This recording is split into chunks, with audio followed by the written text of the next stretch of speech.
கரூரில் கூட்ட நெரிசலில் சிக்கி உயிரிழந்த பொதுமக்கள் 41 பேரின் குடும்பத்தை தத்தெடுத்த தாவேக தலைவர் விஜய் அவர் நடத்திய முதல் மாநில மாநாட்டுக்கு சென்றபோது விபத்தில் சிக்கி உயிரிழந்த திருச்சியை சேர்ந்த 2 நிர்வாகிகளின் குடும்பத்தை நிர்கதியாக விட்டுவிட்டதாக குற்றச்சாட்டு எழுந்துள்ளது. இது தொடர்பாக திருச்சியில் ஒட்டப்பட்டுள்ள போஸ்டரால் பரபரப்பு ஏற்பட்ட நிலையில் அது குறித்து விவரிக்கிறது இந்த செய்தி தொகுப்பு.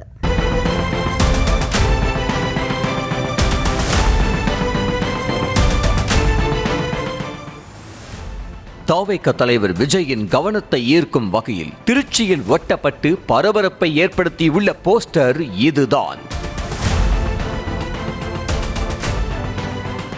கடந்த ஆண்டு அக்டோபர் 27ஆம் தேதி விழுப்புரம் மாவட்டம் விக்கிரவாண்டியில் நடைபெற்ற தாவேகவின் முதல் மாநில மாநாட்டிற்கு காரில் சென்றபோது நேரிட்ட விபத்தில் திருச்சி தெற்கு மாவட்ட தலைவர் சீனிவாசன் மற்றும் துணைத் தலைவர் கலை ஆகியோர் சம்பவ இடத்திலேயே உயிரிழந்தனர். உயிரிழந்து ஓராண்டு நிறைவு பெற்ற நிலையில் முதலாம் ஆண்டு நினைவு தினம் திங்கட்கிழமை அனுசரிக்கப்பட்டது.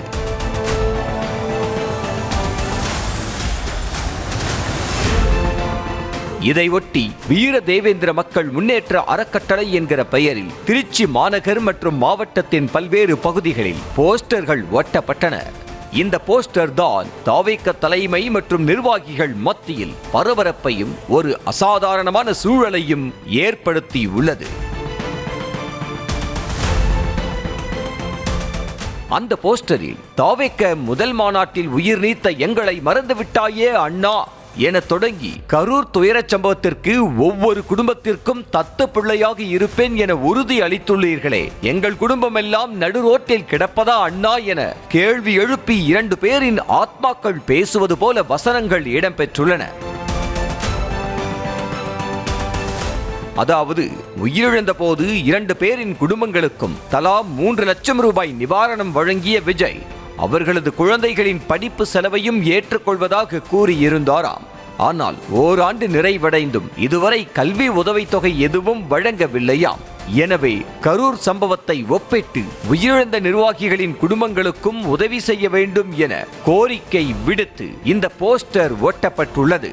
இது ஒருபுறம் இருக்க, விபத்தில் உயிரிழந்த கலையின் வீட்டில் முதலாம் ஆண்டு நினைவு தினம் அனுசரிக்கப்பட்டது.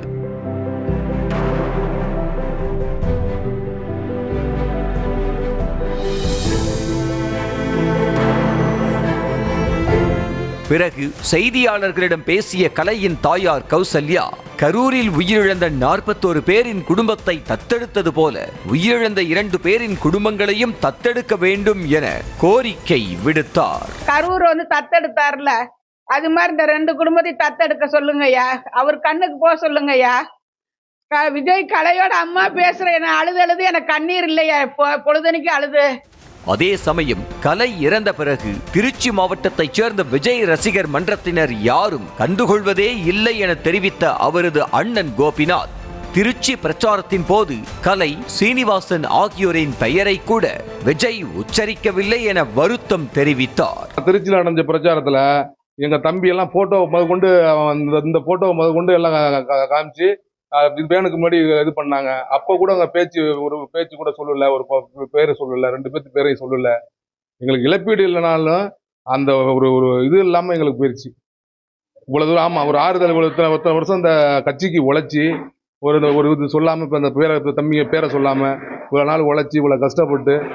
மேலும் முதல் மதிப்பெண் வாங்கிய தங்களை சென்னைக்கு விஜயை பார்க்க அழைத்து செல்லக்கூட யாரும் வரவில்லை என வேதனையுடன் தெரிவித்த கலையின் அண்ணன் மகள் ஹரஹர பிரியா, அவரது மகன் படிப்புக்காவது விஜய் உதவி செய்ய வேண்டும் என வேண்டுகோள் விடுத்தார். அடுத்த வருஷம் நாங்க உங்களை கூட்டு போறோமா அப்படின்னு சொன்னவர், கடைசியில் அவர் பணம் தான் வந்துச்சு எங்களுக்கு. யாருமே நானும் 10th முடிச்சேன், 12th முடிச்சேன், என் தங்கச்சியும் 10th முடிச்சா. ஆனா எங்களை கூட்டிட்டு போறது கூட ஆள் கிடையாது. 3 லட்சம் கொடுத்தேன்னு சொன்னாங்க. அந்த 3 லட்சத்தினால எங்க அப்பா உயிர் திரும்ப வரப்போறது கிடையாது. அட்லீஸ்ட் என் தம்பியோட படிப்புக்காச்சும் பார்க்கலாம் அப்படின்னு அவருக்கு அந்த விஷயம் எல்லாம் கன்வே ஆகுதா என்னன்னு கூட தெரியல. ஆனா அன்னைக்கு பார்க்க போனப்ப பாத்துக்கோங்க, படிப்பை பாத்துக்கோங்கன்னு சொன்னாரு. இங்க இருக்கவங்க கொடுக்குறேன்னு சொல்லிட்டு இருக்காங்களா என்னன்னு தெரியல.